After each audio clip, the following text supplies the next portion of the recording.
Big changes are coming again. And this time, it's not just immigrants under the spotlight. It's U.S. citizens, too. The Trump administration is now tightening the screws on Americans who sponsor immigrants for green cards.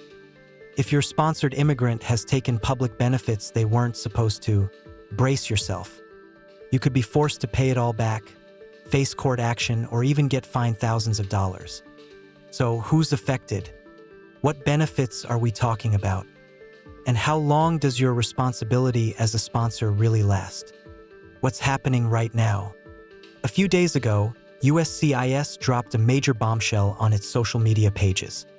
In bold letters, they basically said, if you're a U.S. citizen who sponsored a green card holder, we're coming after you.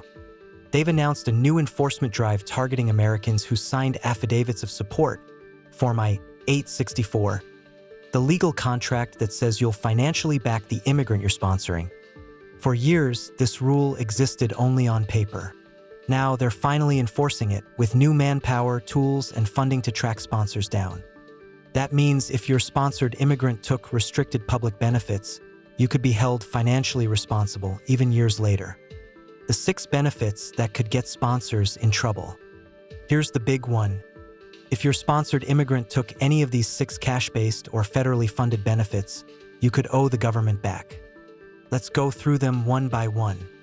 1. Supplemental Security Income, SSI. This is federal cash assistance meant for low-income elderly or disabled Americans. If your sponsored immigrant received SSI without qualifying, that's illegal. You, the sponsor, could be required to pay it all back. 2. Temporary Assistance for Needy Families, TNF. TNF gives cash aid to low-income families, especially those with children. If the immigrant wasn't eligible but still received it, the sponsor becomes responsible for repayment. 3. State, tribal, or local cash programs. These are state-level general assistance or welfare cash programs. Every state has its own version. If an immigrant collects these funds before getting a green card, that's a red flag and a financial trap for the sponsor. 4. Refugee or Resettlement Assistance, SSI category. Unless the immigrant falls under official refugee or similar classifications, this benefit is off-limits. And again, the sponsor would owe repayment. 5. Government-paid long-term hospital or nursing care. If an immigrant stays in a nursing home, mental health facility, or long-term hospital care at government expense, the U.S. citizen sponsor could be billed for it. 6. Unemployment compensation in certain states. In some states, you can't collect unemployment unless you're a permanent resident. If an immigrant without a green card collects unemployment, it could count as misuse, and that cost can land on the sponsor. These 6 are the big ones. If any of these benefits were taken illegally, USCIS can legally demand repayment from the sponsor. And this time, they're serious about enforcement. So what's still safe to use? Don't panic. Not everything counts as public charge. Here are benefits that are okay to receive during or after the green card process. A Medicaid, okay unless used for long-term hospital or nursing home stays. A SNAP, food stamps, allowed if the immigrant qualifies. CHIP, Children's Health Insurance Program, perfectly fine. Section 8 housing assistance, acceptable in most cases. A school lunch programs, safe and encouraged. A student loans or grants, not considered public charge. And non-cash assistance programs, also fine. These are all designed to help people build stable lives, and they won't cause trouble for sponsors. Why this crackdown matters. The affidavit of support isn't just a signature. It's a legally binding contract between the sponsor and the U.S. government. By signing it, you're saying, I'll support this immigrant financially so they won't depend on the government. Until now, this was rarely enforced. But under this new rule, enforcement is back, and the government says it's ready to track down sponsors whose immigrants broke the rules.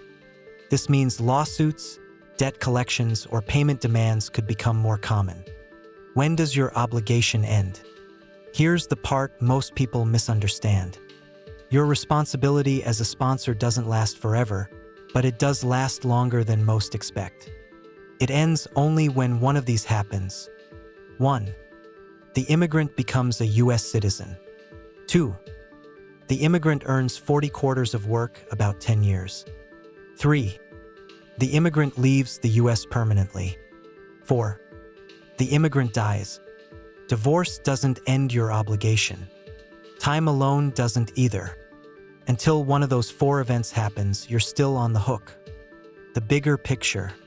Many experts say this announcement is part of a larger political strategy, a signal that immigration enforcement is tightening again.